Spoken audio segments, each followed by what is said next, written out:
주미 예수님, 안녕하세요. 7월 27일 월요일 성경 맛드리기 함께 합니다. 성부와 성자와 성령의 이름으로 아멘. 말씀은 바로 내 곁에 있고 내 입에 있고 내 마음에 있다. 주님, 성령의 빛으로 저희 눈을 여시어 주님의 길을 보게 하시고 저희 귀를 여시어 생명의 말씀을 듣게 하소서. 아멘. 성부와 성자와 성령의 이름으로 아멘.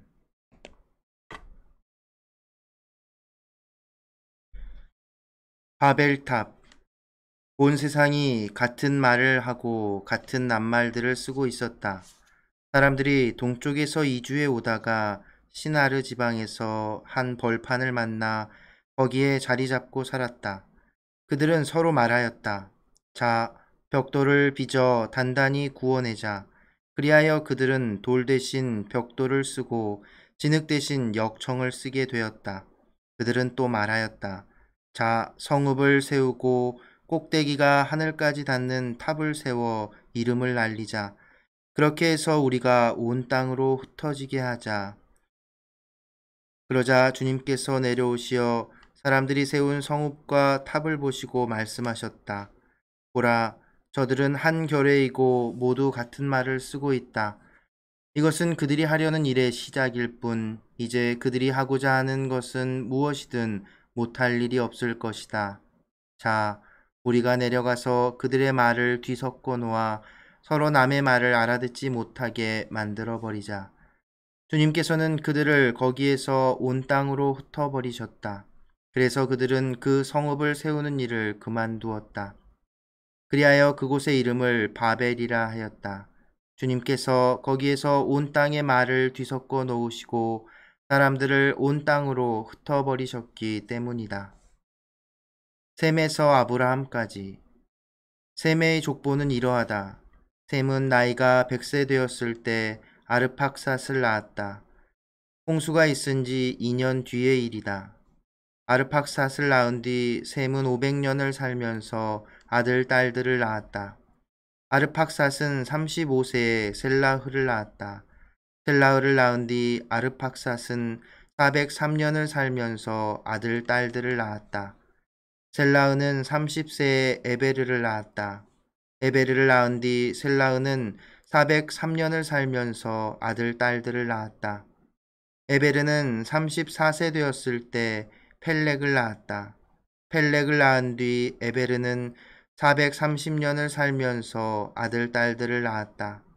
펠렉은 30세 되었을 때 르우를 낳았다. 르우를 낳은 뒤 펠렉은 209년을 살면서 아들, 딸들을 낳았다. 르우는 32세 되었을 때 수룩을 낳았다. 수룩을 낳은 뒤 르우는 207년을 살면서 아들, 딸들을 낳았다. 스룩은 30세 되었을 때 나호르를 낳았다. 나호르를 낳은 뒤 스룩은 200년을 살면서 아들, 딸들을 낳았다. 나호르는 29세 되었을 때 테라를 낳았다. 테라를 낳은 뒤 나호르는 119년을 살면서 아들, 딸들을 낳았다. 테라는 70세 되었을 때 아브람과 나호르와 하란을 낳았다. 테라의 족보는 이러하다. 테라는 아브람과 나호르와 하란을 낳고 하란은 롯을 낳았다. 그러나 하란은 본고장인 칼데아의 우르에서 자기 아버지 테라보다 먼저 죽었다. 아브람과 나호르가 아내를 맞아들였는데 아브람의 아내 이름은 사라이고 나호르의 아내 이름은 밀카였다. 밀카는 하란의 딸로서 이스카와 동기간이었다. 사라이는 임신하지 못하는 몸이어서 자식이 없었다. 테라는 아들 아브람과 아들 하란에게서 난 손자 롯과 아들 아브람의 아내인 며느리 사라이를 데리고 가나안 땅으로 가려고 칼데아의 우르를 떠났다. 그러나 그들은 하란에 이르러 그곳에 자리 잡고 살았다. 테라는 205년을 살고 하란에서 죽었다. 성부와 성자와 성령의 이름으로 아멘. 말씀은 내 발의 등불이요 나의 길의 빛이옵니다. 주님, 저희가 성경을 생명의 말씀으로 믿고 기도하며 살고 선포하게 하시어 언제나 성령 안에서 평화와 기쁨을 누리게 하소서. 아멘. 성부와 성자와 성령의 이름으로. 아멘. 참 예수님, 네, 오늘은 창세기 11장 딱 한 장만 읽었습니다. 처음에 말씀드린 것처럼 창세기 1장부터 11장까지를 원역사 혹은 태고사라고 부르는 12장부터 시작되는 이스라엘의 실제 역사라고 부를 수 있는 아브라함부터 시작되는 그 앞부분이죠. 그래서 어제 말씀드린 것처럼 시원, 기원, 근원에 대한 인간의 근본적인 질문이라고 할까요? 그런 것들에 대한 응답처럼 이제 배치된 것이고, 그리고 굉장히 그래서 오래전의 일을 다루고 있지요. 그 이야기가 이제 11장으로 마무리되고 있는 겁니다. 11장에서도 또 족보가 나오지요. 여러분, 이제 족보가 나오도 당황하지 않으실 수 있죠? 족보가 왜 나왔을까? 어제였나요? 아무튼 지난번에 말씀드린 것처럼 족보를 통해서 드러내고자 하는 것들이 있었죠. 그쵸. 어제 나왔던 노아의 족보 같은 경우에는 인류의 어떤 종족들, 그 모든 종족들이 그 노아로부터, 그래서 그러니까 하느님에게로부터 이렇게 기원한다는 것을 드러내주기 위해서 만들어진 족보였다면, 이제 이 셈의 족보, 노아의 그 후손 중에 그 유대인의 그 조상이라고 할 수 있는 셈의 족보가 나오는 겁니다. 이 족보가 왜 이렇게 나왔을까요? 이제 12장을 시작하기에 앞서 이 앞에 원 역사, 이제 시온에 대한 이야기를 마무리하는 이 지점에서 이제 아브라함의 이야기가 시작되기 때문에 이제 마지막에 나오는 이 아브람, 나중에 이름을 아브라함이라고 바꾸게 되지요. 이 아브라함을 드러내기 위한 족보라고 할 수 있습니다. 그러니까 그 아브라함의 어떤 정체성을 저 시원의 아담에까지도 이어주는 이제 역할이라고 할 수 있지요. 창세기 1장에서 11장까지는 그래서 족보가 이제 히브리어로 족보 혹은 혈통이라고 번역할 수 있는 그 단어로 표현되는 이 족보가 이제 5개가 나와요. 그 1장에서 세상 창조에 대한 빛이 있어라, 뭐가 있어라 이렇게 하는 그 부분, 창조에 관련된 것과 그 다음에 아담의 족보, 그리고 뭐였죠? 갑자기 기억이 안 나네. 아담의 족보가 나오고, 그 다음에 그쵸, 카인의 족보도 나오고, 아담의 자손, 그리고 아담의 족보가 나오고,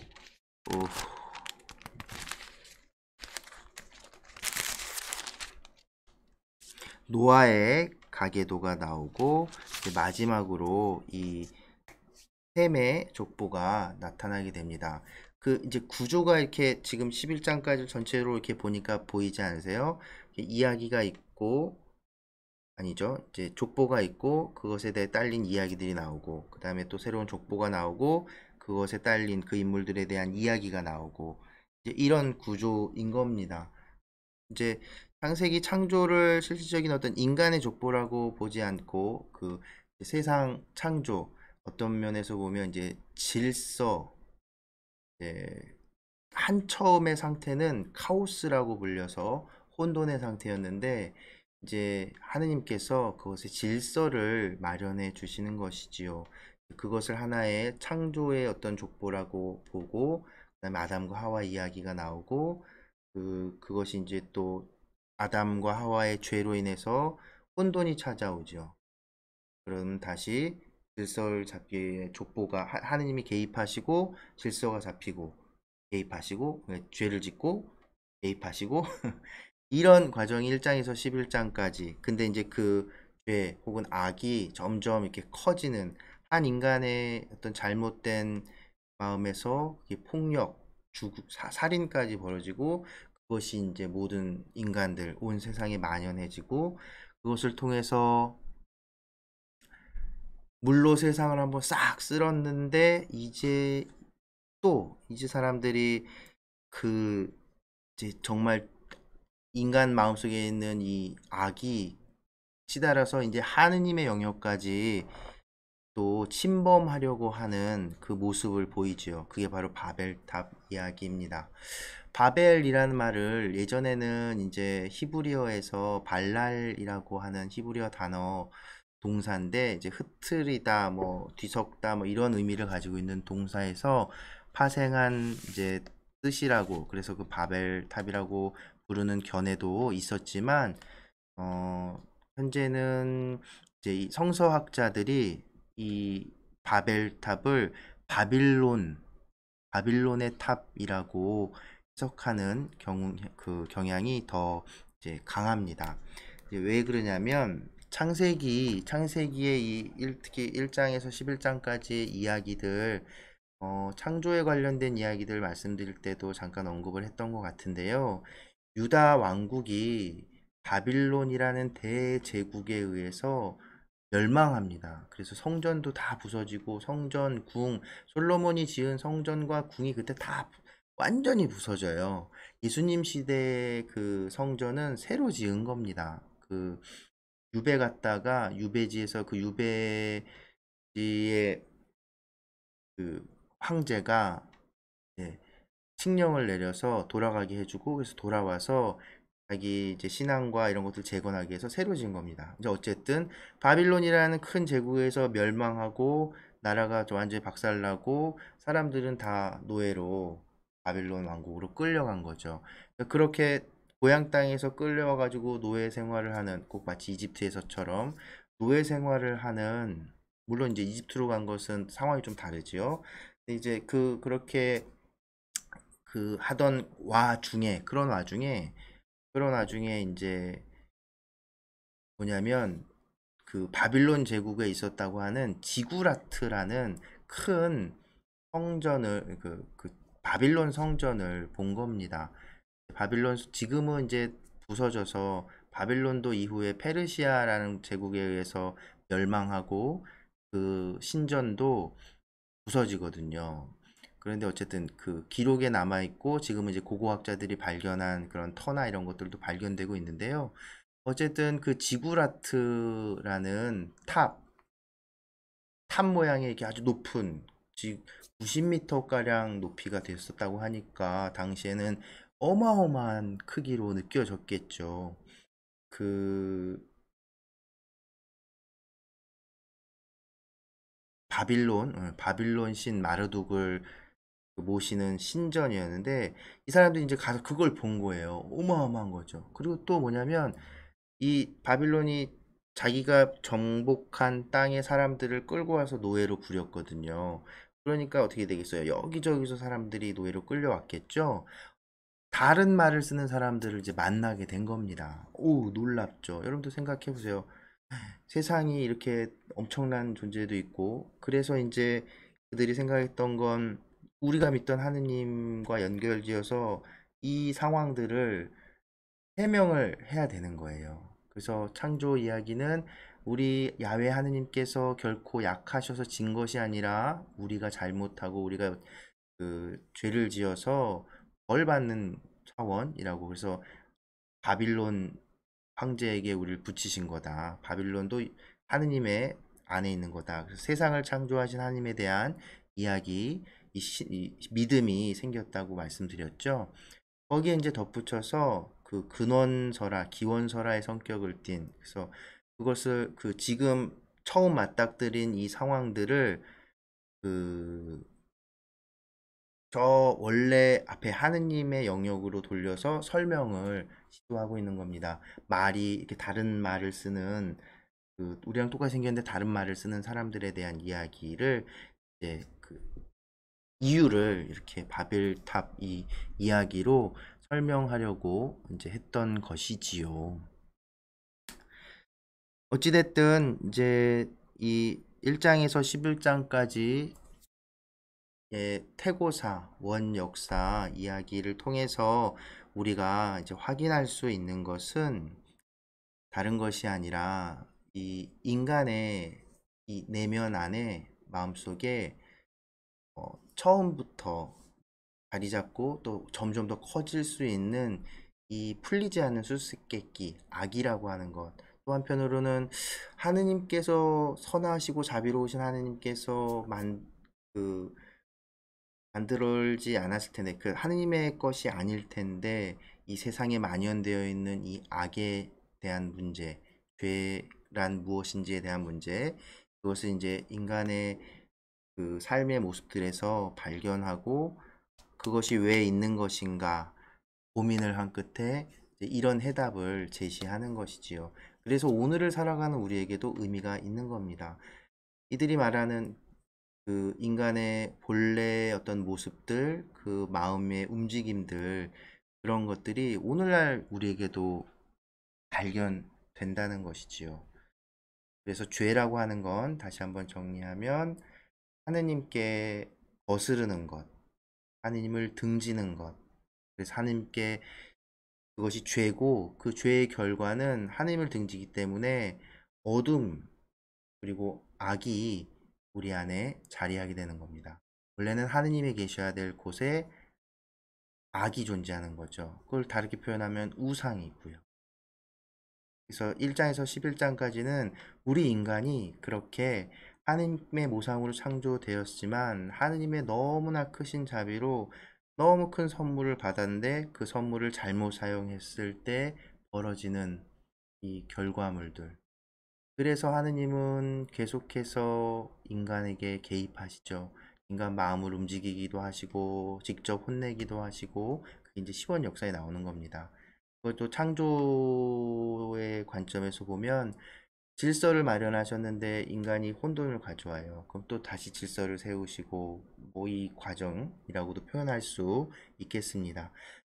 그렇게 하느님께서 그 인간과 그런 관계를 맺고 있음을 혹은 그 인간의 어떤 모습을 하느님과의 관계를 통해서 설명하려고 하는 이야기들이다라고 할 수 있겠습니다.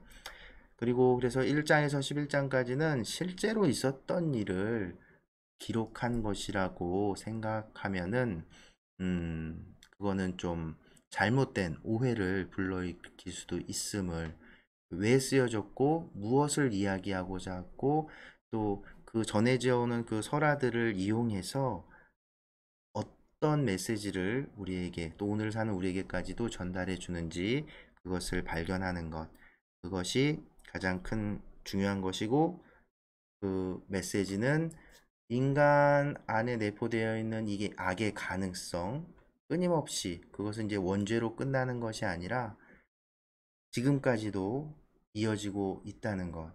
그렇지만 하느님께서는 그보다 더 크신 자비로 당신이 만드신 이 세상을 결코 내버려 두지 않는다는 것.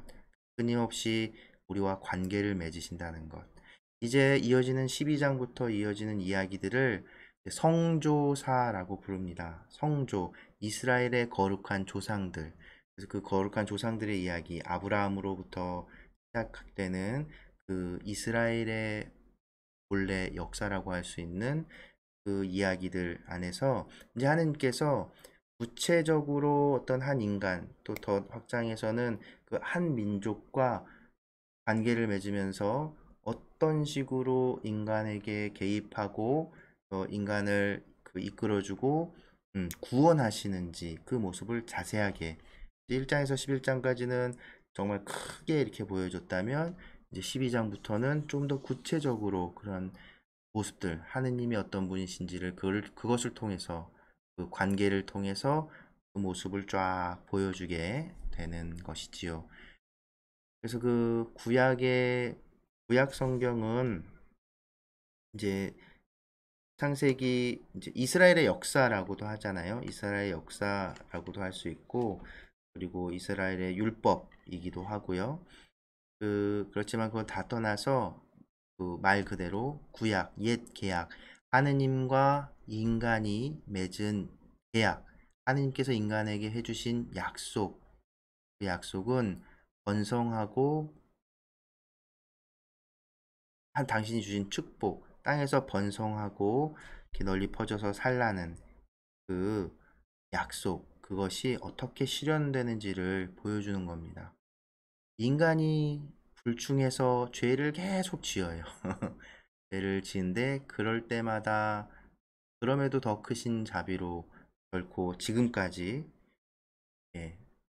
인간을 품어주시는 하느님의 그 큰 자비의 모습을 우리는 이제 구약 성경을 통해서도 발견할 수 있게 될 겁니다.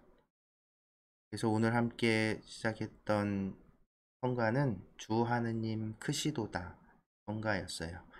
네, 그럼 오늘은 이 정도까지 하고요. 오늘도 함께 해주셔서 감사합니다.